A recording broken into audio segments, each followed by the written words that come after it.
All right, video is now live.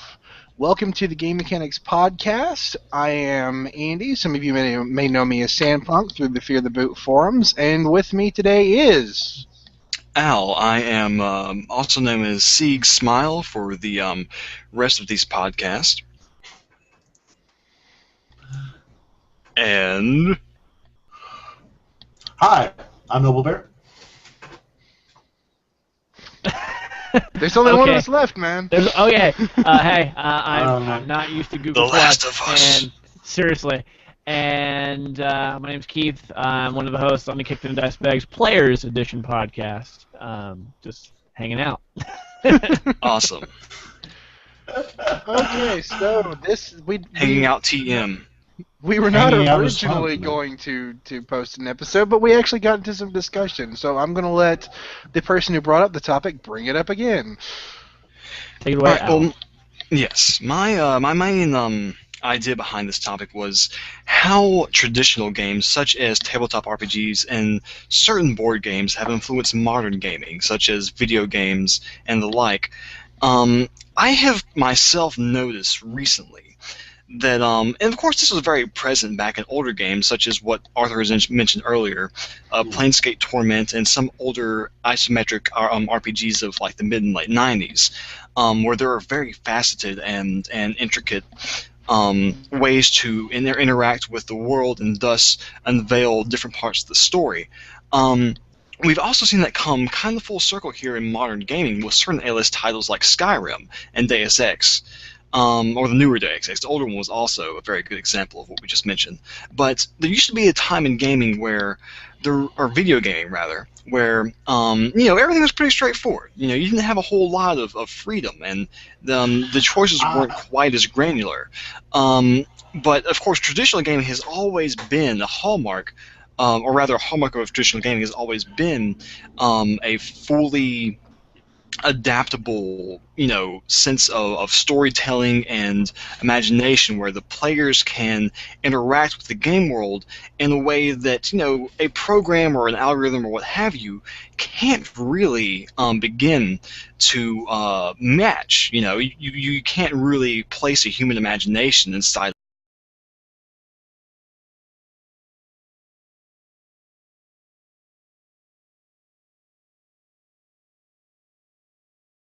more of it through the medium of video games. And welcome back, Andy. Yeah, we actually went off air for a little bit, so I don't know how this is going to impact the cast. Damn it. Because he was the one hosting it. Yeah. The dog. My thing is that I think you see some overlap, but not much. I think if anything that they've borrowed from the most superficial trappings from each other. But as far as like in video games, having thorough stories or branching paths or narratives, I think that as you go backwards in the timeline with games, video games, you see more choices and more options open up. Because as long as it's just like going back to like text-based stuff, where Right, yeah. I could turn left instead of right and get this different outcome. I can then turn go up or down, and then get a different outcome, because all you have to worry about is the person thinking of that and then writing for that option and then taking the story from there. But whereas in the more technology you introduce into games, the less of those options you really get. You have to decide, I don't know. It's just. Because now, I like what you brought up. Like, I'm sure like one of the main things you might be referring to would be something like Zork, where you do like every single tile which you enter, or room rather, has a different outcome depending on how you react to it, and that is all purely, it is almost just like having. And that almost threw me right off the rails. But, it's almost like having a DM in front of you, like where you are actually, reacting to something that someone has written purely. It has nothing to do with aesthetics or game, like actual like game mechanics as far as like analog controls are concerned. It's you thinking against the person who created the game, just like there is with traditional tabletop gaming. Now, of course, when you bring in newer stuff, like the most prominent example at this point in time is probably Skyrim, where there's this massive and beautifully constructed landscape with which to explore the world, and all these sorts of mechanics defining it. Like you have movement and attack options that are very varied, and have their own means to interact with the setting with. Whereas in Zork, you type what you want to do, and if the game can even recognize it as a command, it'll respond to it in kind, and you will respond to that in kind, and it'll go on from there. And there are just two very different ways to tell a story in the same medium. Yeah. But yeah, I have to say that I think that interacting with Zork is a bit of a pure method of actually having an interactive story unfold, as opposed to as opposed to something like Skyrim, even though I think they both pull off very well and in very different ways. I say that simply because like I said, you are reacting purely to the other person's imagination, what he has in mind for the story and setting in which he is constructed. Because if I'm not mistaken, I think the first Zork was made solely by just one guy. Yeah. And of course, Skyrim has a bevy of animators, programmers, and etc. at their disposal to create this massive experience for you. Yeah. That's just kind of indicative to modern video game development, though. It's just these companies have to have like hundreds of people working on one title to kind of get all that stuff stuff. Yeah, because you're not just talking about text now. It's like you have to come up with the different facial animations, or you have to come up with the different textures, or the different settings, variations on it and stuff. And so I appreciate why there's less choice and less impact now, but I don't know. In some cases, it feels like that there was that apex. That golden ratio point, and we hit that and moved on from it already. Because even now, when you get stories with more purely linear game storylines, that you still get just protagonists that are just flat static bricks, that they aren't impacted in any significant way, and they don't change by and aren't really impacted and influenced by the events of the story that they just went through. Well, I mean that's definitely true. There's still a lot of the Master Chiefs out there that just run around and then say their little quip.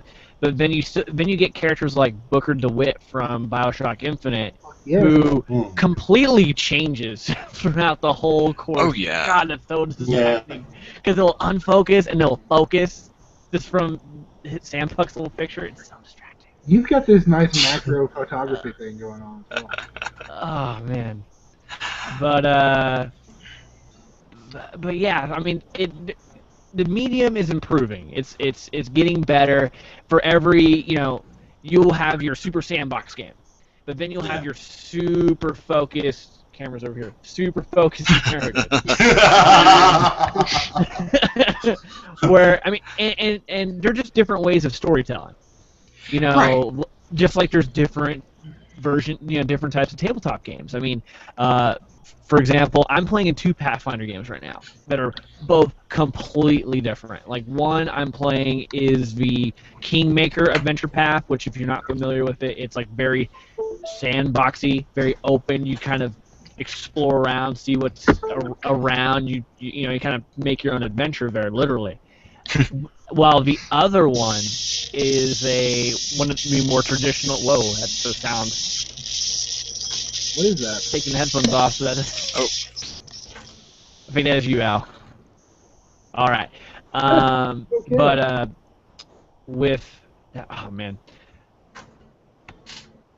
the other game I'm playing in is a more kind of like a traditional module where there is more heavy character growth and development. So I mean, they're both stories. Yeah. Both have their pros and cons. I don't really, it just comes down to preference and what type of tale they're crafting in general. But I mean, I think both, either the open sandbox game or the very narrowed, focused narrative game. Yeah. Both can be interesting. It just depends on the subject matter, the writing. It comes down to all of those things going into it. But tying it back into like traditional games, we've been seeing a lot of video games kind of add more and more kind of like subsystems, like factions or reputations that you're kind of grinding and building and stuff like that. Type of stuff you kind of see in tabletop games. Yeah, that's one thing in tabletop roleplay that I really feel that trade-off, because here's the thing: when you're dealing with a video game, that the video game will crunch all the numbers for you and handle all the mechanics for you, so you just enjoy the pure experience of interacting with the setting or with the other NPCs. Whereas in a tabletop game, you have a lot more latitude and choices for how you can interact with that world, and it having a greater consequence. But you're having to do a lot of the heavy lifting for all the crunch, and a lot of times in tabletop games, I get put off by the crunch so Same much. Here. I'm just hitting that age where it's just like, fuck, I just, like, when you build up a character and there's all these different options, it's just like, at the end of the day, does it really matter? And more often than not, I'm saying, no, it does not matter. I like that there are mechanics. I like that there are options I can have. Some. But yeah, it's just when you suddenly start getting into just the all the modifiers piling up, and the +1 this and the +2 that, and all the little niggling details and stuff of it. It just it gets to be really off-putting. Whereas in a video game, it's just like, it's done. Bam! I hit it. Yeah, exactly. I hit it with my axe. Done. Some games allow you to min-max, but you still don't have to do long division or math to figure out, did you hit the dude or not. Yes. That's why I prefer super rules-like games when it comes to tabletop games. I've really come around to things like Risus, and most recently Inspectors. Inspectors has a bit more crunch, but it's still the same general idea. You take your character traits, a description, and that's your character. Yeah. In Risus, for example, which is a free system, which you should all go and download the PDF for, you literally just pick cliches. Like, I am a swordsman, or I am a Latin lover, or I'm a man. That's your character. And if you can justify to whoever's running the game why that stereotype applies, you get to use those dice. Nice. Or you get to systems like Fate, where it's narrative crunch. It's like you develop your aspects, and it's a different type of crunch. You have to be, there are good aspects, quote unquote, and there are bad aspects. And in my opinion, the best type of aspect is one that can be both a positive and a negative statement at the same time. Oh yeah. Where I could use it as a benefit, and then like as a player, and then as the guy running it, it's like I can use that to fuck you with it, and I like it. Nice. So far, and that was at your game, Keith, at VidCon. But I really, that's a side of gaming that I haven't seen, where the story gets the crunch rather than the dice, and I really liked that. I thought that was fun. For people who are not familiar with Fate, this has kind of been a system that's been growing for the last, I'm not really sure when Spirit of Century came out, but basically Evil Hat Productions, they've been kind of doing this variant. It started off as a variant of Fudge, where it was just you use these dice, D6 dice. They don't have numbers on them. They either have the side's either blank, or it has a plus side, or it has a negative side. You roll 4 of them, and you kind of take the amalgamation of what you roll, plus some very light adding, and that's how you figure out stuff. But with Fate, the latest version that just got kickstarted back in January, very successful Kickstarter, by the way. Super successful. Basically, in character generation, and you're doing it as a group, ideally. You have 5 slots 5 aspects that you just kind of generate about yourself. So like an aspect could be, the cybernetically enhanced warrant officer, or the or something like that. You'll have like your kind of like your main idea, and then you'll have your trouble, which is like kind of like your issue, your kind of why you're doing the things you're doing, and then you have kind of other side ones that represent like I'm a badass fighter pilot, or I'm a sneaky ass smuggler, or something like that. Or I'm Swiss. Okay, now, Keith, I'm a little new to the system, so I'm gonna say some things back to you Okay. to check to see if I'm parsing it correctly. So I'm playing a character. Let's say I'm in a Game of Thrones campaign. Yes. And I got lucky. I get to play Tyrion Lannister. So Okay. my trouble would be that all dwarves are bastards. Then Pretty much. Or- All dwarves are okay. bastards, or and then my aspects would be things like a Lannister always pays his debts. Exactly.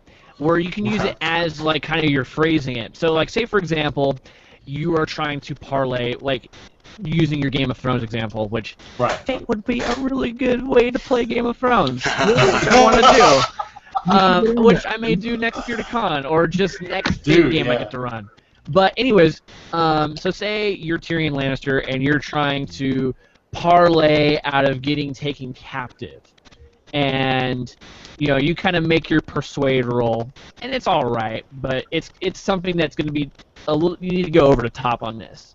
So Okay. you can invoke that aspect that a Lannister always pays its debts, and you get a static +2 to your. Not used to cameras. This is weird. I'm used to not. But anyways, so you could invoke that aspect that a Lannister always pays its debts. You would. There's other system stuff that goes into it, but you get a +2 to it just because you're part of the Lannister family, and the Lannister pays its debts, and it's assumed that the Lannisters are very wealthy. So that's going to give you that extra edge in a negotiation to kind of beat whatever challenge rating or whatever difficulty level the situation's at. Okay. So you're parsing it correctly. Okay. Cool. No, it's a very rules light system, which I appreciate, and it really just gets out of your way to like making interesting characters and allowing the person running the game to not just be a dick to be a dick, but to be a dick to make things interesting. And in the game that I ran with Al and Sandpunk at FearToCon 5, was it FearToCon 6? 6. 6, yeah. 6, yeah. FearToCon 6. Where I really didn't have to do a whole lot. I really didn't. And that happened in the other games. I don't know if it's just something how I designed, or I'm playing with really awesome people for my 2 kind of Well, things you were that at I've run so far. So. Yeah, the level of player, at least in the games I've been at, has been really top notch. But I didn't have to do a whole lot because I had people actively normally. Okay, just how I listed kind of the invoking the aspect. The game master has the option to compel an aspect. So, say you've made some negotiations and you were looking to try and double cross them. I could go to you and go, well, a Lannister pays its debts, and kind of bring that back right around on you. Now, to invoke an aspect, you're spending a fate point, which are like kind of limited bennies. You can get more bennies by accepting compels. So there's kind of this back and forth of resources to kind of keep things moving, which is really nice too. Okay. Interesting. Yeah. No, I mean, it literally. I'm not sure if the general sales are out. I know the Kickstarters have been mostly delivered, but definitely pick it up. Or the Dresden system that came out about 2 years ago was a kind of earlier version of that. It's a little bit more complicated. Fate is kind of the easiest jumping on point for that system because it's what you make of it. You can make it really complicated if you want. For me, I just wanted roll these dice. Did you roll these dice well? Oh, do you have some other things going on? Okay, cool. Let's just move on with the shit. Ooh, you know what Instead of occurred to me? I think Hoagie's game would be fantastic in Fate. A what? No, this this now Keith, I have something, or just guys, I've this is probably, I don't know, it almost doesn't feel like that there's enough for a separate topic, but something with the Fate dice or with my experiences with World of Darkness and stuff, where you've got a dice pool. It always seems really weird to me that you can, because I'm used to systems where you roll the dice and you make it or you don't. Yeah. Or you roll multiple dice, but they're adding up towards a total that either clears or doesn't. Except that a lot of these dice pool systems where you can succeed while you fail and fail while you succeed, and that always seemed really weird to me. And it almost kind of, I don't know. Whenever I was successful, then it's like, no, but you rolled these ones and zeros or whatever you were. Yeah. Well, I mean, I like it because I don't know. Yeah, I mean, with that, it's like I made it or I didn't. I understand if I didn't make it, but then to have my successes be nerfed, or to think I failed and know I made it after all. If you succeed I don't play a lot of other dice pool games, but speaking for Fate, if you roll really well, you can succeed without any sort of penalties or anything like that. The thing that kind of drives me nuts with a more traditional system. Someone just got home. My wife just got home. Hey, we're recording. Here, come say hi. I brought some gifts Ooh. for amusement factor. It is. My wife just got home. She works at a bookstore. She just brought home. Oh, hey, say hi. Hello. Hello. You can't see me waving because I'm Paula Dean and All right. Oh, awesome. My wife works at a bookstore. She just brought home an Arnold Schwarzenegger size book on Arnold Schwarzenegger, Encyclopedia of Modern Bodybuilding, apparently. Yes. Yes. Several this on book. that. totally our demographic. This book is gargantuan. This is like an old school Yellow Pages. This book is. Yeah. I'm looking forward to parsing through that with my favorite alcoholic beverage. Getting back on topic. So, in a more traditional system where there is a success and there is a strict failure, the game stops. When you're in that whole like success or failure, did I fail? No. And then it just stops until I succeed. Where a system like Fate, if you don't do well, I can say, well, you managed to get the lock undone on your cell, but you also, in the process, caused a lot of noise and have alerted the guards. So you succeeded. The plot train is trucking along, but obstacles are getting in your way. Things are more difficult because you did not roll as well as you needed to. So that's where that kind of comes in. Okay. And I do like that. I mean, I like that is built into Fate's system. Now, of course, D&D does allow for a sort of self-imposed success, level of success and level of failure system, which I employ very strongly. Like, let's say the DC for a task is a 15. If you roll a 14, you may not succeed entirely, like what you're talking about. Like, you do succeed, but things have been complicated along the way. Just real quick, I mean, most of the people who would be listening to this probably play D&D, but just to explain a DC real quick. Okay. Oh yeah, explain. Okay, yeah. Basically, the DM will set a die number which you must roll. Well, not necessarily a die number, but die number plus modifier, which you must roll and add. DC, so DC stands for die challenge. Yeah. Okay. Yeah. It's our difficulty class. It stands for a bunch of different things. Okay. But either way, it means the number by which you must meet in order to succeed at a task.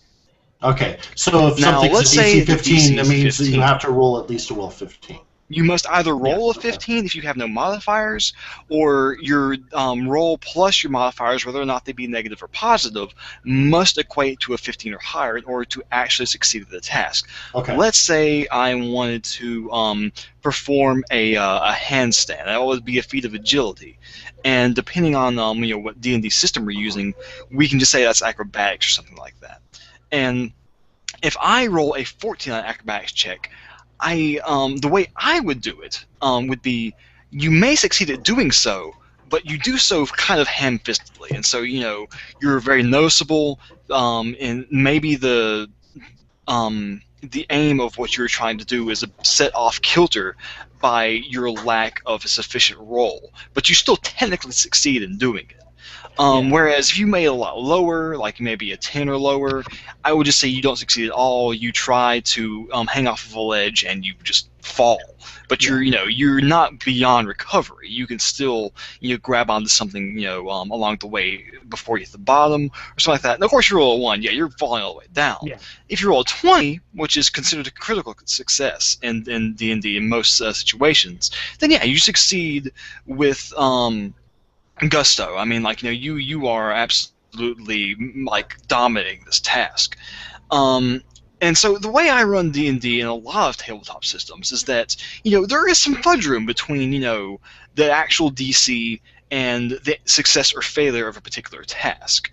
But since we're discussing fate and all that, I have to say that I do enjoy that. A level of success and failure is actually kind of built into the system. While there may be a tangible number set on a success or a failure, there's still room for kind of fudging around and having different things happen depending on how close or far away you were from the success you're trying to roll. And bring that right back to the original topic of how this may have perhaps influenced modern games. I personally enjoy a lot that, or rather, I enjoy video games that employ a more direct sense of your abilities versus the success or failure of certain tasks. Like, let's say something very simple. Like, most of you are probably familiar with the Prince of Persia: Sands of Time series. Yeah. And you're walking across like a thin beam or something like that. And so you managing your analog to where you stay balanced upon that beam. That's a very tangible, physical sort of thing you have to do. You have to keep yourself balanced with the analog stick on that beam. And that requires no real number crunching. I mean sure, there's an algorithm that's keeping your character in place according to how far you're pressing your analog stick one way or the other. But other than that, it's a very physically translatable thing in which you're trying to accomplish. You can actually see how much or how narrowly you succeeded or failed by. Yeah, exactly. Actually, it's funny you should mention Sands of Time too, because that has a storytelling component where the meta of it is you are telling a story. So when you die, it's if you failed that task, Wait a minute, no, it didn't happen like that. No, I promise. Right. And so that things like that, I think seeing more things that sort of pander toward actually physically performing a task rather than having numbers do the talking, I think is in most cases a boon to the medium of video games insofar as storytelling and portraying the progression of a particular game you're playing. Now, of course, I do not mind number crunching RPGs as long as the numbers make sense and you can crunch them in various ways that lend themselves to a unique way in which to play a game. Yeah. A lot of the Final Fantasies, especially before 12 and 11, especially 11 even, actually do sort of 11 was the incorporate. online one, wasn't it? Yeah, it was the online one. That was the first one to really incorporate a non-turn-based mode of play, and 12 followed upon that. And I haven't played 13, so I don't know so much about that myself. But all the ones prior to that were very much turn-based and very much based on how big your numbers were. Now, when I say it like that, it sounds a bit unappealing, but when you apply that to the various ways that those numbers are implemented, such as this particular spell does damage against this particular monster in a certain way, depending on whether or not it is weak or strong against it. Yeah, and effect. Right. I mean, you have different. Super effective. Yeah, exactly. I mean, you have your numbers. While you are just crunching numbers, depending on in what situation you're using those numbers in, and at what time you actually implement them, they will do different things. And Final Fantasy VI is one of the best examples of that, where every character you have represents a different class of attack. And so, in using that, it will affect the battle and your opponents drastically, depending on how you use it. And so, because I mean, like, Shadow was a ninja, so he has things that he throws. Most of them are physical attacks, but some of them have, elemental effects. So you and depending on what enemies you're attacking, how many you're attacking, because some of them have, all range attacks. I mean, like, there's a ton of different things to consider. And at the end of the day, you're still just crunching numbers, but you're selecting the numbers that are going to do things in the way you want them to do. And I think that is a huge asset to that particular game. And Final Fantasy's proceeding that do follow that to a certain degree, and I do see merit in that. I was going to say something else too. A concession I'll make is that while it feels like choice is decreasing, or at least is going through a nadir, I think as the tech advances and stuff, that we actually might see that upscale and increasing. Right. But just as a concession, though, at the same time, something that you can do in an RPG that you can also do in a video game now is exploration, literally interacting with the environment. That you can decide that you're going to take a break from the main plot and just go see what this guy over here is doing, and you have the freedom, or you want to spend a little time just gambling and hanging out somewhere, you can actually take those breaks and just poke around the city and just like, what is this town like, And while so the idea I do appreciate that. I mean, you don't get quite as much of it as I think would be nice, but I mean, you get stuff like Fallout New Vegas and stuff where you get to do that, or to a lesser extent, Deus Ex a little bit, and Ryan, like exactly, like right on top of that, while like when you're playing a tabletop RPG where it's completely dictated to you by another human being with an adaptive intellect. When you sit down at a table to play, poker with someone, it's always an intimate and very human experience, where the person, quote unquote, that you're interacting with has it's on the same level as you because he is another human.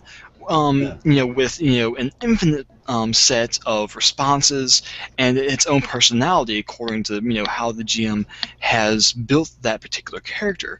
Whereas with a video game, there's only so much they can respond to because there's only so much you can fit within the program in which they are meant to respond, and so you do have some limitations there, but. I have to say, even with, the small little mini-games like Liar's Dice from Red Dead Redemption, you were able to see some character unfold in the various people you're able to play this game with. And it's a very nice thing to come, to see in modern gaming. Now, obviously, it's not as deep and as faceted as, actually, playing with another person, but it's trying to emulate that. And the technology that we're beginning to see is capable of delivering your experience, closer to that than what we were able to experience before. And I do enjoy that it is heading that direction. I know that it is not going to be as intricate as, it never will be. And technology will never get to the point where it can actually replicate a human experience.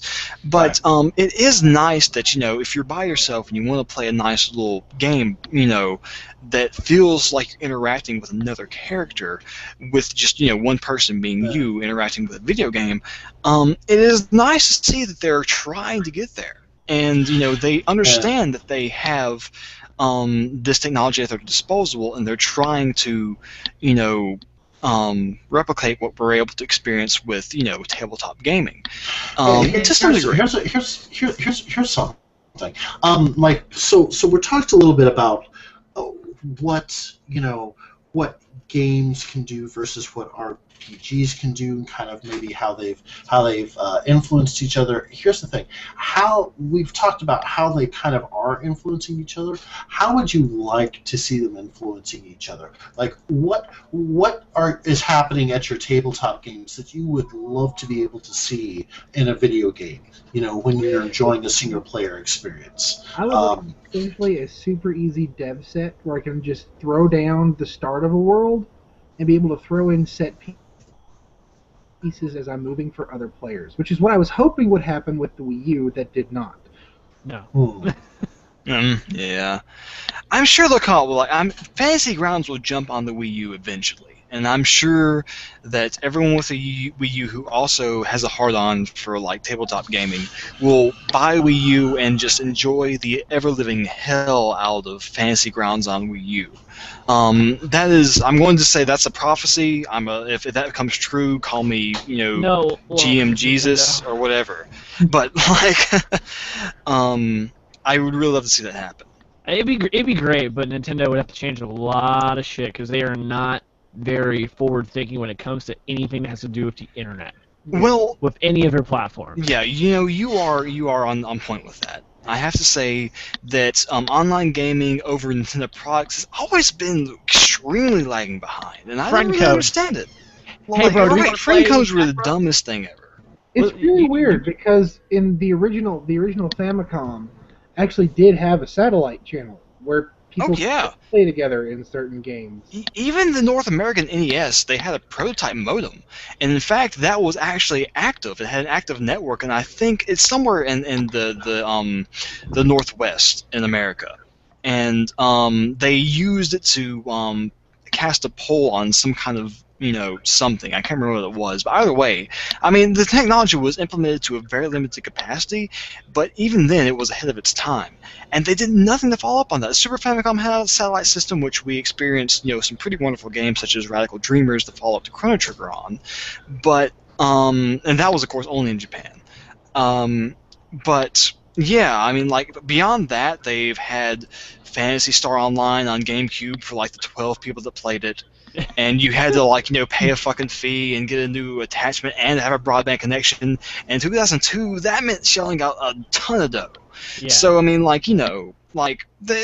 was some setbacks with that. And then you move on to the PlayStation, which had a built-in modem, and you had SOCOM you could play on it, and it didn't involve an actual fee to play it, and and that was just PlayStation 2. And then you obviously have Xbox, which has Halo, and just forget about it. You're going nuts with that.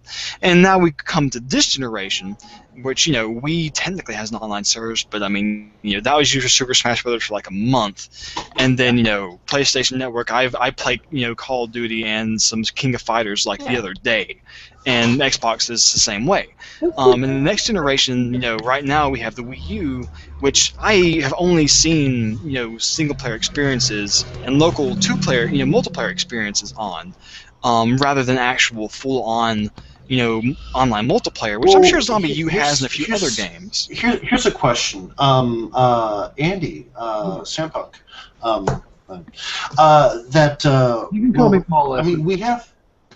Okay,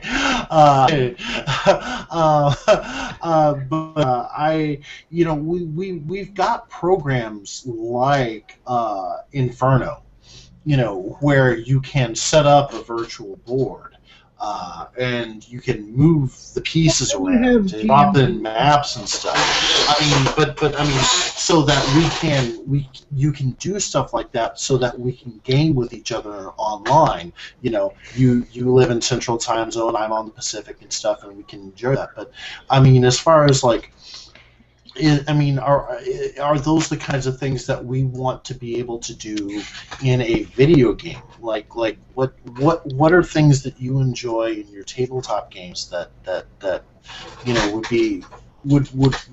would really work well in a video game, or is it just a very different experience? I think the major limiting factor in an RPG that is on a console, or even one that is on your PC, whatever platform you're using to play a quote-unquote video game, the major failing is that lack of feedback. I cannot give my own. I cannot give my own actual decisions. I can only work within the game itself. Predefined decisions, yeah. Yes. Yeah, and like the closest we've come to an AI that responds to millions of different people with their various inquiries and requests is Cleverbot. And he promptly drove Like- her insane. Like, seriously, 2 days after Cleverbot was up, she went nuts. Of course she did. And so, like, it's hard to replicate an actual human experience and human feedback, especially in the context of something that requires so much imagination.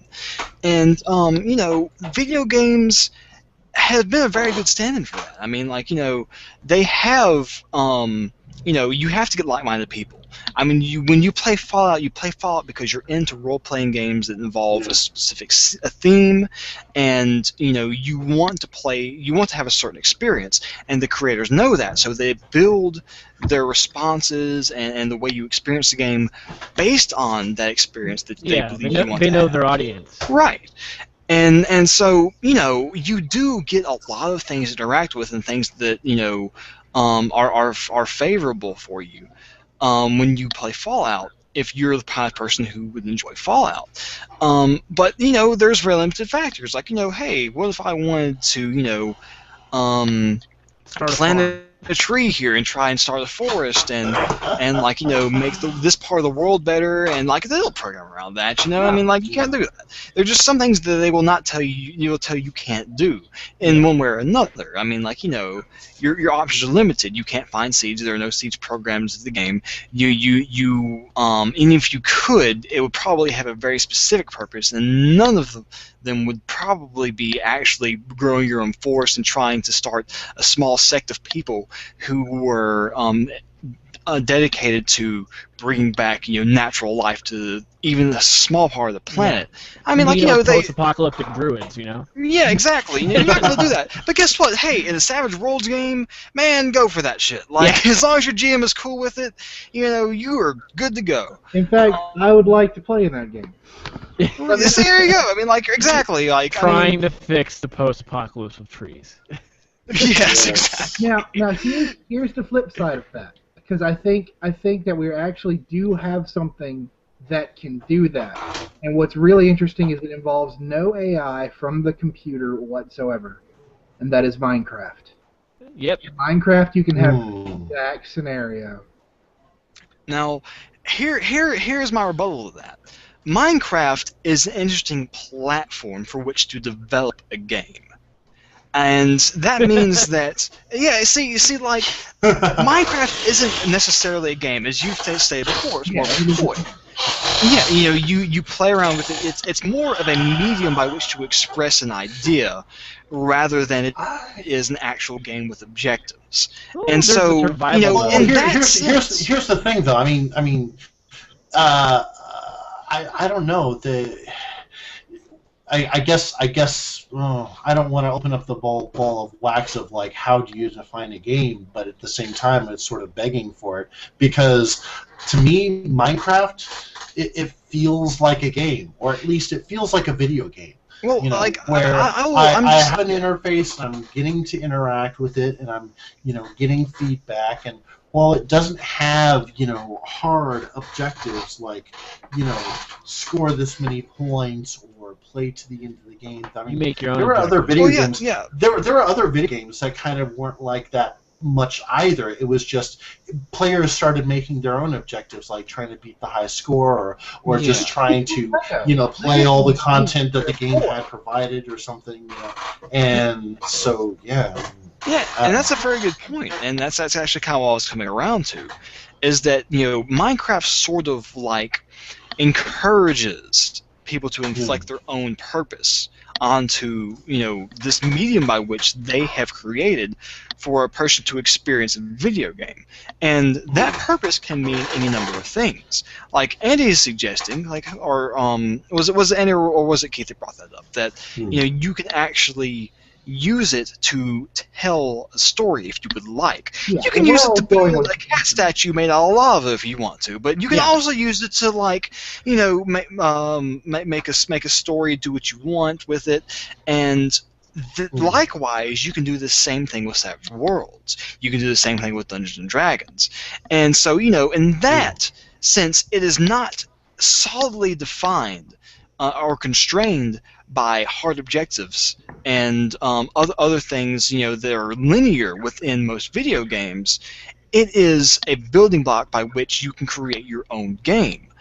Even though it does have its own limitations, such as a tabletop RPG system. So really, in that sense, it's not. It's more of a medium by which to tell stories and interact with other people rather than an actual video game. Even though it can technically be defined as a video game, absolutely. I will not dispute you there. It's just one that is more. I will go ahead and say that Minecraft is a fantastic RPG program. Right. Yeah. I will it's basically that. Definition as a game.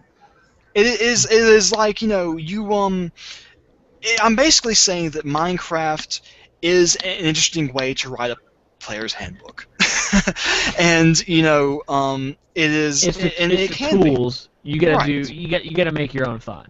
You gotta set your own objectives. Yeah. You gotta. Nothing in the game is telling you, hey, you need to build all this stuff. They're just like, hey, here's this system. There's this sandbox. Here's some shovels. Just do it up. Yeah, right. And then you build up to like this crazy tower, or you're doing a survival mode where there's like creeps, walking around. Creepers and zombies and skeletons. Yeah. Oh my. Oh my. Yeah. Survive and thrive. Yeah. So yeah, in a game like that where I see the programming. Wait. So Minecraft is essentially, we're saying that Minecraft is essentially a single player RPG. Well, not necessarily. I'm more so saying that Minecraft is an RPG system, such as something that is alleged in Dungeons and Dragons or Savage Worlds, etc. In that it has parameters. There are things that make up the way by which you're meant to play this game, but what you do with them is completely up to you. And the one of the first pages of the D&D 3.5 handbook says, these are rules, but they are more guidelines. You can take this system and you can do what you want with it. It is completely to the DM's discretion, but these are suggestions by which you're meant to play the game. You're given a landscape of trees, water, stone, and all this other stuff in Minecraft, but what you do with all of that is completely at your own discretion.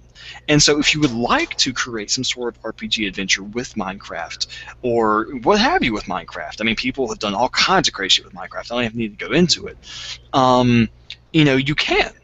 And so it serves the same purpose as certain selections of tabletop RPGs, but through a different medium, I think. Like, to a certain degree. Obviously there are latent differences, but, in a very big way, it will actually secure the same experience just through a different medium, if you let it, if you want it to. 100% approved. I define a game by the ability to jump. Can you jump? There you go. Perfect. Yes. You have a game. Time Splitters is not a game, but it is a fuck ton of fun. Can you move off a ledge? Yeah. Okay. You can move off a ledge. Okay. That counts then. If you can get airtime. If you can get airtime.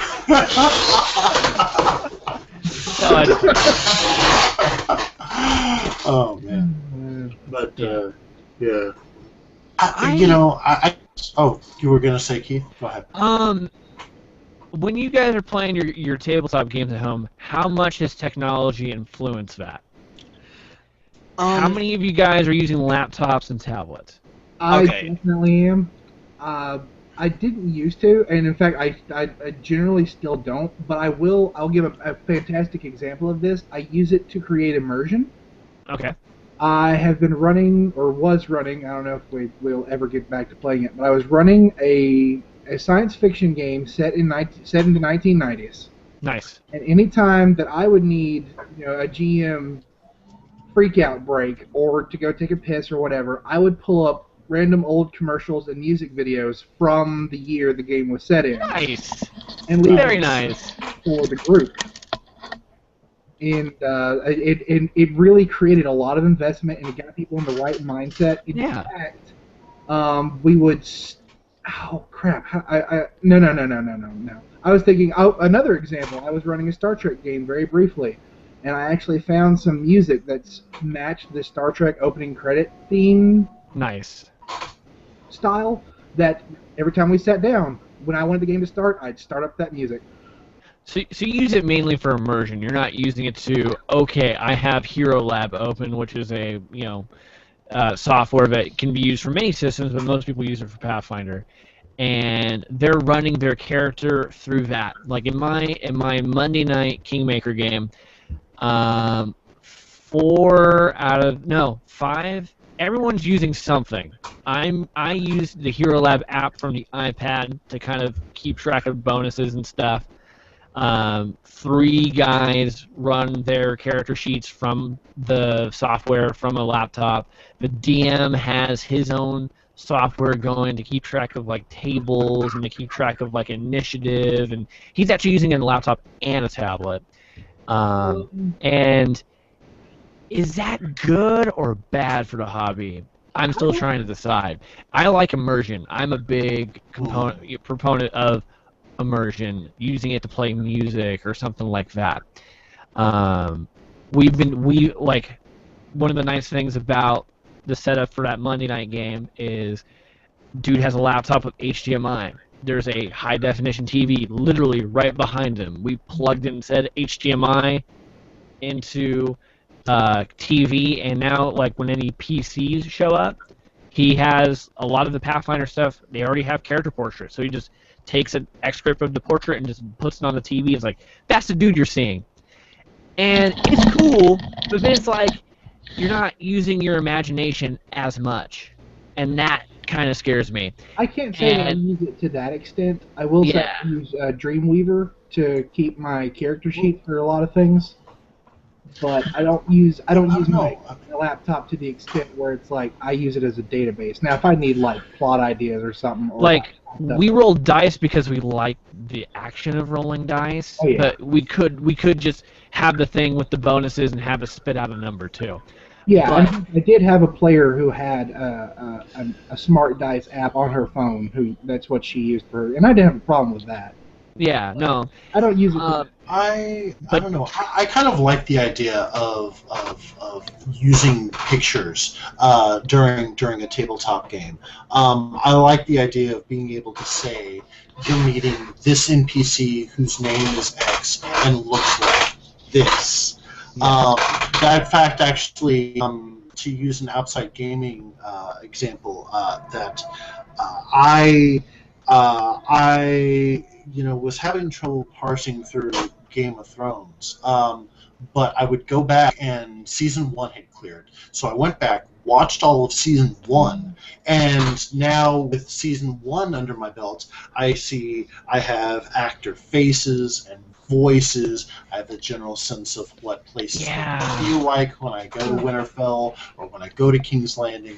And now when I went back to then listen to the audiobooks, then things are making more sense because I'm not having to do a lot of plate spinning where I'm imagining, what he looks like and how he's positioned, or all this stuff. I can just fill in a lot of those blanks, and so when the characters interact with each other, it's easier for me to watch that scene play out then. Yeah. And I actually feel more immersion because of it. So I almost like the idea of that, of using cues and markers, sights and sounds, and stuff to basically tie concepts, and more abstract ideas to, in the sense not to limit them, although I know it can have that effect, but but just to help ground you and to help you plug through the story. Because I've been in tabletop games where, okay, so you're talking to so and so. Wait, was he the vendor from that one town or the vendor from that other place? Or I think that's yeah, it's easy to get lost and disoriented. rather than the need for audio-visual stimuli. When Yeah. you've played in one of my games, Arthur, when I ran Yes. the Ponies game the first time. Yes.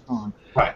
I tend to be super descriptive when you run into characters and stuff, and I like to get like almost literally literary with it. I like a hunched figure cowers in the corner, and I like to give those kind of I like to make things distinct, but I honestly think that the imagination of the player can fill in those details however they want. For example, several people have lamented Lord of the Rings. I love the movies; they're fantastic and beautiful, but a lot of people had their own ideas of how those things worked or how those things looked and how they behaved. Whereas, the movies kind of set it in stone for a lot of people. It's the same thing with Game of Thrones. Yeah. Well, the nice thing with the Lord of the Rings movies, though, is that they took people who were like leading Tolkien artists. Like, I forget their names, but they actually reached out to like several prominent Tolkien artists and like, hey, do the art design for this movie. So I mean, but everyone's gonna like their version of it better. You're not gonna come up with something that's gonna make everyone universally happy. And that's true. And that's part of the reason that I do prefer the literary approach, where it is left up to the imagination. Like Game of Thrones is another example. There's a picture on the internet right now of Joffrey sitting on what George R.R. Martin intended for the throne to look like, where it's literally forged out of thousands of blades, and it's like 20 feet tall, and there's this huge staircase leading up to it. Whereas the one in the show, while it's cool and visually striking, is a rather small chair-shaped prop. Yeah. Yeah. And another thing is that, I mean, this is all, I think, very largely subjective. I mean, for me, I myself am a very imaginative person. Like, even if I'm giving the most scant of details, I will make an image of a character in my head based on what was given to me. And I will hold fast to that image. I will imagine that, image doing things that is being described as having been done. And, I will do all sorts of things with this in my head. Now, there are some people who just, aren't able to do that. And that's not necessarily a fault of them. I mean, I'm sure they have other strengths and whatnot. But there's some people who, do require some visual aid to fully grasp what is, being explained to them. And for that, I don't mind having some sort of image that is actually physically displayed for them, or something of the such. Now, if I were in a room that was, universally we're really imaginative, you can give us a description, we'll come to our own conclusions, and we can work from there. Visual aids aren't as necessary, but since most tabletop gaming groups are going to be something of an eclectic sort of people, even if, the one unifying factor is obviously they're interested in playing tabletop games. But maybe they have different ways by which they perceive the events in the story or the characters in the story. So, visual aids are more often than not, I believe, a boon to a tabletop group and the session that they are a part of. Simply because not all of them are going to be, able to grasp an image of a character and keep it there without the aid of something in front of them. Yeah. Now that's one aspect of it. I kind of pretty much agree with you guys. Now, the counterpoint to that is, now when I try and play Pathfinder or 4th edition Dungeons and Dragons, the fact of if I don't have access to my tools, literally I am almost unable to make a character. That's part of the failing I actually find with 4th edition and Pathfinder. I like Pathfinder better, and I think Pathfinder is a fine game. I like them both. But from the outset with Pathfinder and 4th edition, they had a set visual style and a set way they wanted you to play the game. Like, especially with Pathfinder, they took one of the more popular artists from D&D 3.5 Oh, yeah. and had him do everything. like everything is now in his style, Oh yeah. and and the system got to the point where it's like this is how you play this, exactly how you play this. Sorry, guys. While we're having this It- little train interlude, I want to say hello to our That was- two viewers, whoever you are.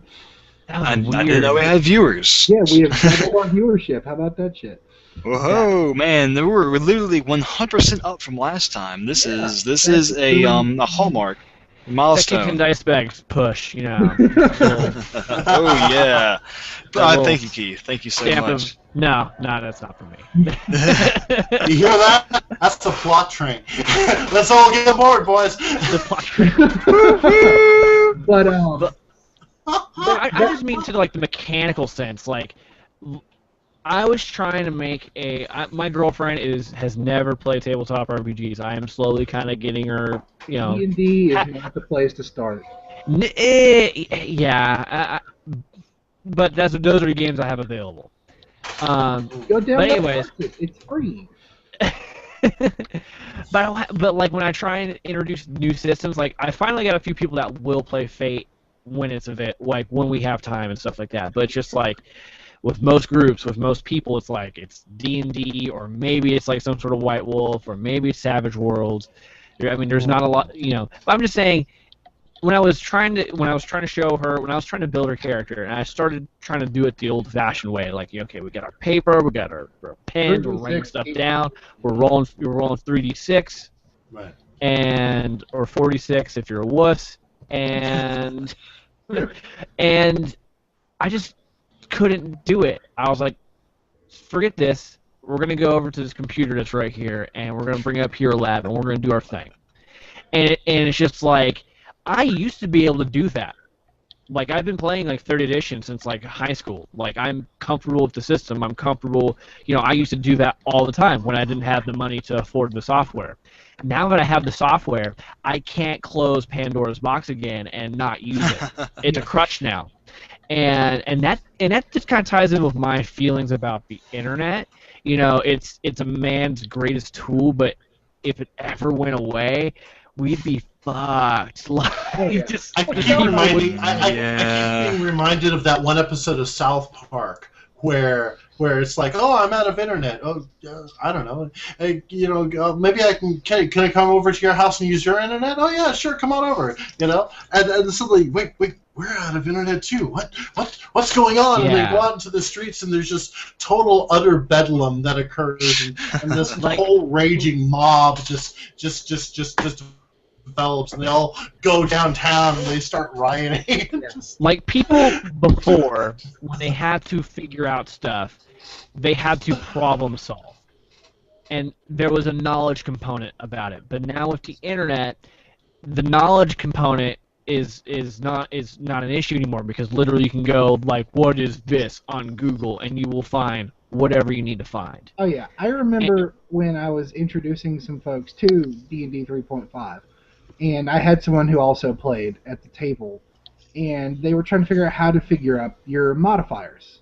And I did the quick head thing where it's if it's even, it's -10 divided by 2. If it's odd, it's -11 divided by 2. No problem.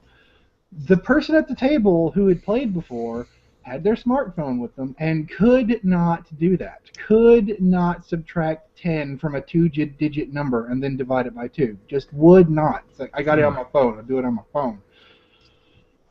So I see where you're coming from. And it's like, I mean, I'm obviously not against the internet because I'm on a Google Plus hangout with 3 other people talking about games. So I mean, don't get me wrong, and do a podcast and like heavily addicted to like social media and everything else. But it's just like, we have like certain aspects about how humans kind of deal with things have completely changed. And Oh, yeah. sometimes it's good, and sometimes it's bad. It's just different. Like, kids growing up, like, you know, I'm a child of the 80s. I think everyone else here is around my age. Where it's like, we're the last generation to remember time before heavy access to the internet. You know. Yes. I remember a time before access to cell phones. Oh yeah, I mean, same think here. about that. When Yeah. you went out for the weekend, and if you didn't call, it wasn't a problem because Yeah. fucking cell phone. Exactly. Oh, he's not home? Well, take out this piece of paper and leave a message, or I'll talk to an answering machine. And, technology's always changing, but it's just like, it makes you think a little bit. I've been trying, it's so easy when you're with a group of friends, and you're talking about, like, oh, you're always talking about, like, movies or actors or whatever, and it's just so easy just to go IMDb, and then you know everything, instead of, like, actually retaining the knowledge portion of it and being able to recall it. Like Watson on Jeopardy. Yeah. Yes. Or Cleverbot or TimeCube Oh yeah. bot. There'll be. It's interesting. There'll be times where I'll actually be interacting with a friend, like over Skype or something, and I'll be trying to remember something, and I'll just try to work around it so I can keep going with what I'm doing. And every once in a while, there'll be somebody like, you're on the internet, right? Yeah. Hey, why don't you just look it up? And I go, oh yeah, I should do that, huh? Yeah. But I mean, part of me wants to go back to like when I'm teaching my girlfriend to play RPGs, like she's played a little bit of 4th edition. I just got her introduced to Pathfinder recently, and I'm very strict on, like, no, we're not bringing my laptop to the game session for you. You're gonna do it the way that I did it when I was in 8th grade with this paper and pen. Oh God. You don't just get to go poof and have all that advancement. No, you gotta fucking earn it. I have a book. Here is source book 1. Boom. Now here's the thing, though. Here is my monster manual. Boom. Yeah. We are gonna do this shit. Now, I'll still build the character in the tool, but I'm gonna print it out on a character sheet on paper, and you're gonna use that. but now here's the thing. With that ease and those tools and the internet also comes accessibility. Yep. Our hobby is actually undergoing a not as much as it did back in the 80s, but it's undergoing a boom at the moment.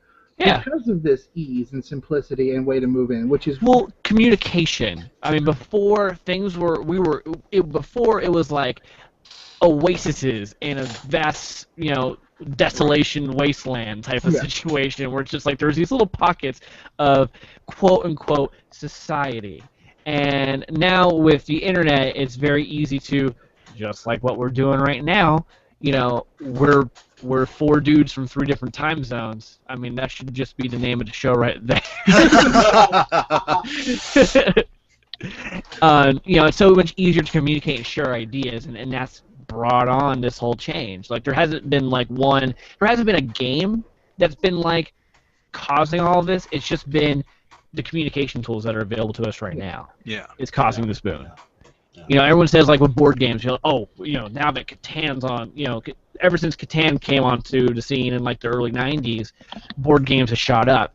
And it's been more tied to the evolution of the internet and communication technology, where it's been like, because before, games in Germany, unless you were German, you didn't know that shit, unless you, like, went over there and grabbed it and brought it back. Yeah. And then, along comes the internet, and it's like, oh, there's all these interesting, board games coming out of Germany, and it's starting to, slip back here. And then us, like, Americans are like, well, let's put fucking zombies in it, let's add a Wait, theme. whoa. I need more shotguns here. Yeah. I need Zombie Catan in my life. I need it now. I'm, quote unquote, not Zombie Catan, but I'm trying to develop like a post-apocalyptic deck building game that has some Catan-like stuff to it. Awesome. Yes, please.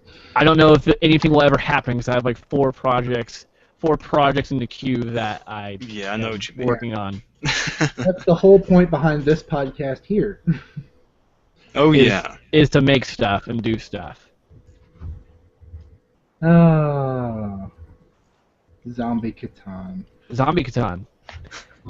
I have the internet. I'm going to go see if there is Zombie Catan. I mean, you could just, whenever the robber I have happens. shotguns for zombies. Exactly. you just get the little The zombie Hoots of Speed. dudes from zombies exclamation point exclamation point exclamation point, and then you just add that mechanic to Catan. So like whenever the robber happens, then you get out your D6 and you try and have to fight the zombies, and if you get a 4, 5, or 6, you're good. If you don't, you got to lose like 2 or 3 sheep or something like that. Okay. Yes. First link. Done. Dude, losing sheep to zombies rather, that would be hysterical. The very first Google search link is Zombies of Catan, the wiki. Zombies of Catan is a mod for the board game Settlers of Catan and its seafarers. Oh man. So there's already a wiki for it. Yes. Behold the age of the internet. I did not say my idea was original. All I just said is like, you know. Oh no, I games, totally was not criticizing that, but I'm just saying. Oh like, no. There's already a thing. It's basically you said it. You were just pulling it out of your ass because you needed an example to I move knew going it probably forward. existed. Except I didn't then know for sure. you said it, and now it's a thing. Yeah. You said it, and somebody else has done it or published it or made the fan fiction of it. You know, there's now porn of this. You know, thing that Hold on. Zombies, Rule Catan, 34, Phosphorus. Zombies of Catan. I really have wood for sheep. Oh my god, that is such an esoteric joke. Like, I don't know how. My body can't harbor what I need to laugh at that. Like, Yeah. I'm not physically capable of laughing at that enough. I love you, Internet. It does not love you back. It is an unconditional Nah. relationship. It's a cold, heartless bitch. It is. It is. You die a little bit more each day, inside, like a hooker. Yeah. There you go. There you go. Yep. Yeah. There you go. That's the internet. In your throat. There you go. Killing That's you how you slowly. deal with the internet. Drinking heavily. You sit in front of this wall sign that says "fuck you" and you knock back some Sam Adams. There you This go. is how you deal with this problem. That's how I live. Even off the internet. After I sign off, I'm going to be doing the same thing. Yeah. I should hope so. I should hate to think that when you log off, your entire setting changes, like the word. Like you are just. I thought that was just one of those Google Hangout background. Oh yeah, things this that go on. we're just in the big game of reboot. Like, you know, like after we get out of the mainframe, I'm totally just going to dots and we're going to hang. Once the user is gone. Yeah, once the user is gone. I'm both elated and completely sad that you guys know what I'm talking about. Almost a movie out of it a couple of years ago. What? Reboot was almost a movie a couple of years ago. Yeah. I had no idea. I would have seen that movie. Yeah. Oh my god. I loved Oh, Reboot. it was really fun. My wife found an obscure eBay thing where somebody actually had season 4 because it had a limited run in Canada and only Really? showed over in Canada. Yes, I and had so no she idea. actually got her hands on it and we watched that. It was interesting. Yeah. I bet because season 3, to my recollection, ends with like Bob and I can't remember the little guy's name, but he became a big guy. And like, you know, Super big guy. they saved, you know, this particular part of the internet and everything was happy for a little while. I'm really curious to see what would have happened after that. Either way, that's Yeah. not the point of this podcast. But No. Well, here, now it is. This is the reboot. Your channel. That is a topic for another show. yes, Reboot. reboot. Savage Reboot. Yeah. I'm adding it to the list. Savage Reboot. Reboot Fate. Yes. Actually, I think Fate would be the better system for it. Fate or Absolutely, totally 100% agree. I've played Savage World a little bit. Fate is my go-to system if I can convince people to play it.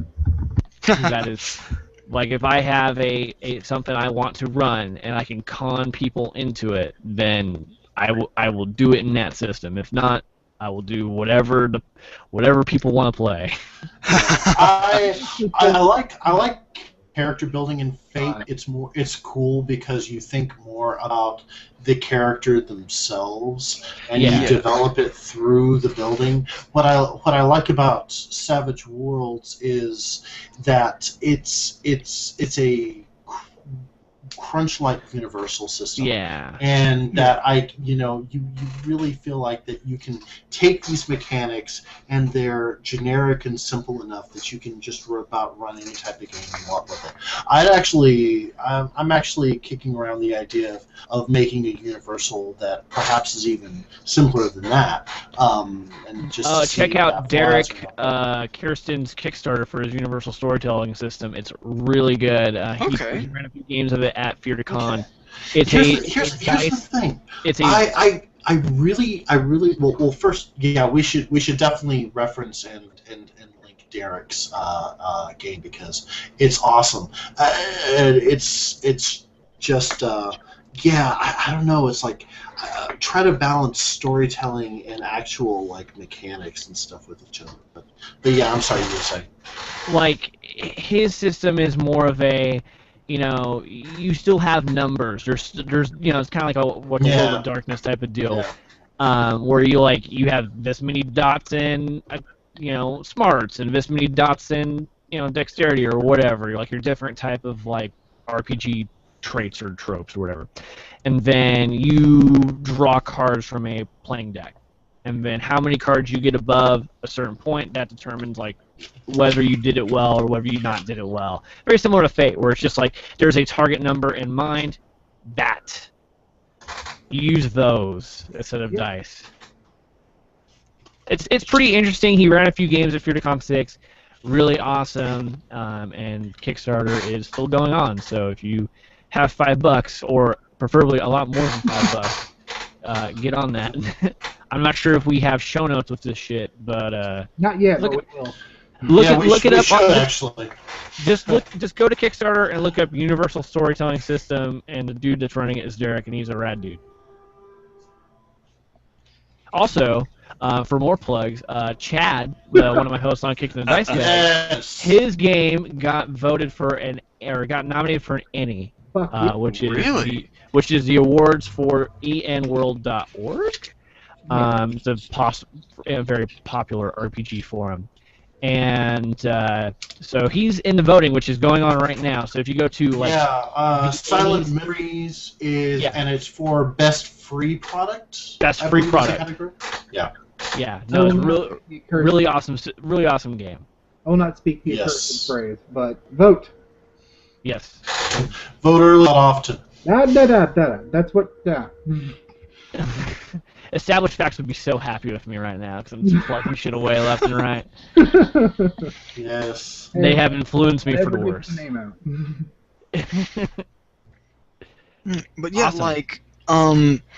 whenever I build a character in things such as Savage Worlds and D&D, where it is a very mechanical system, and sure, obviously as a role-playing game that is a role-playing game, whether or not it's tabletop or in a video game, you are meant to employ aspects of that character and infuse that with the way you play.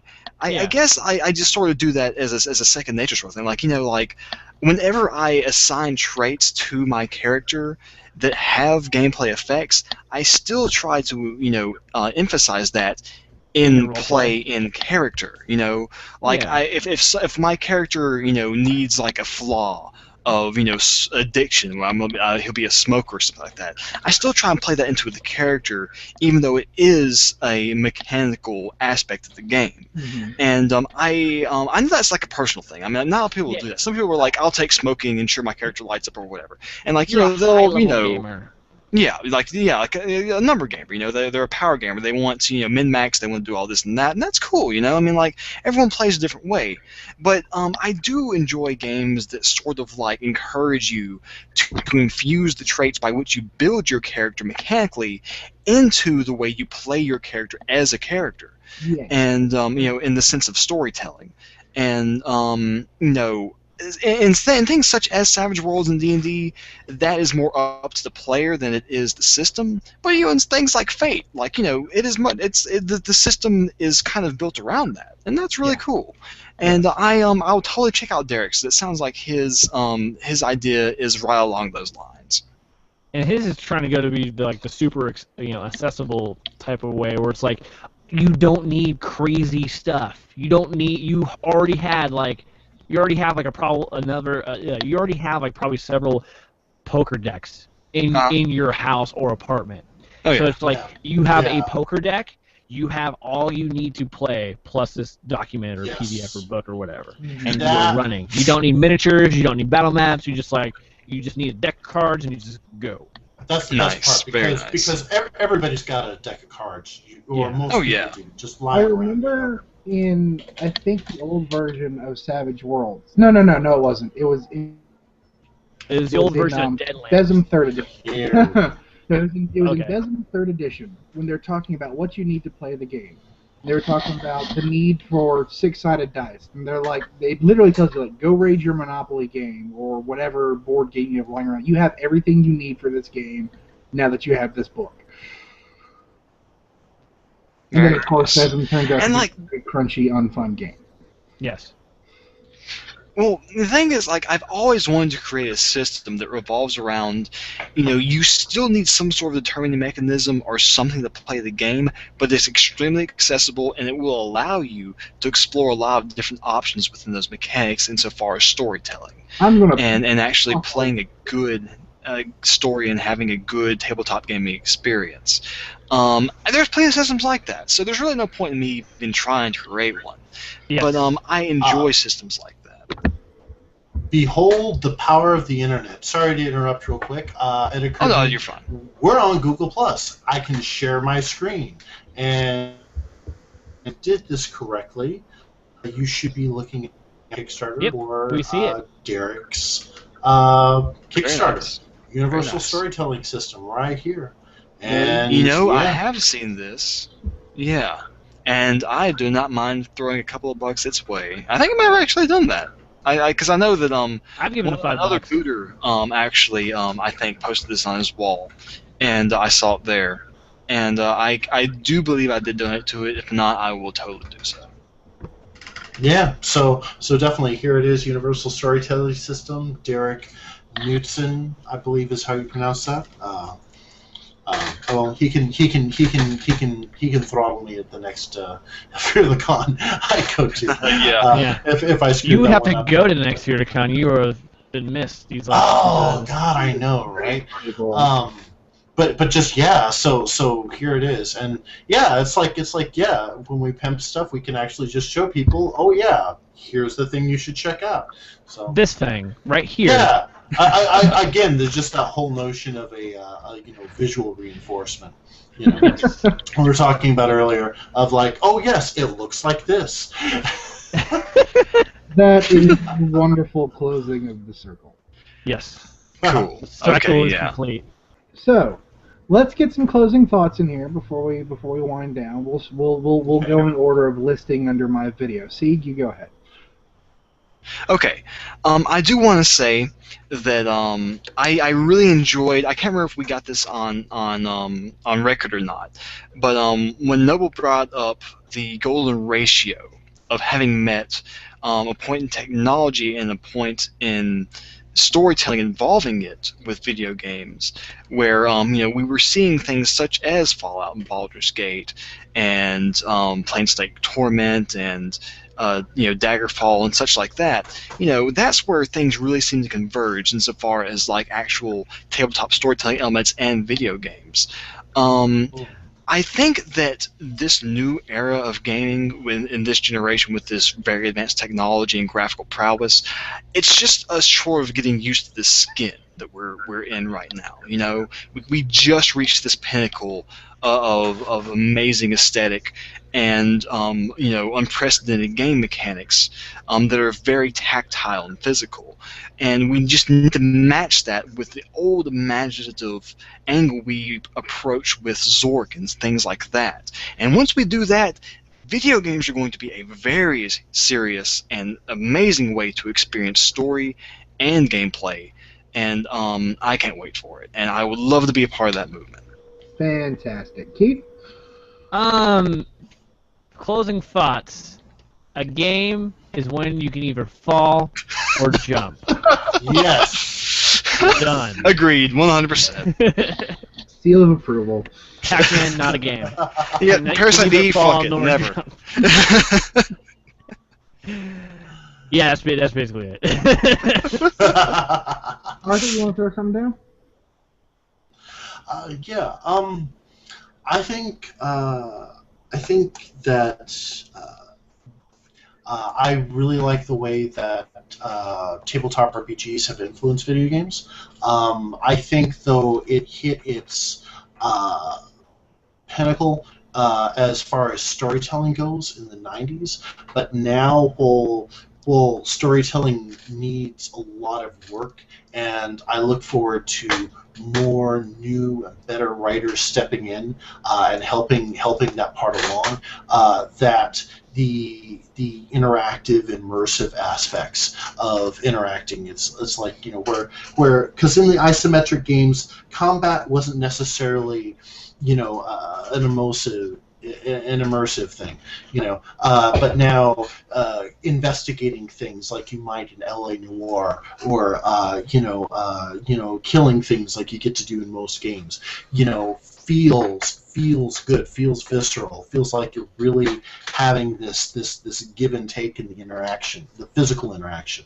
I'd love to see that the story come back in and then join that, so we get good storytelling and good interactions in our single players.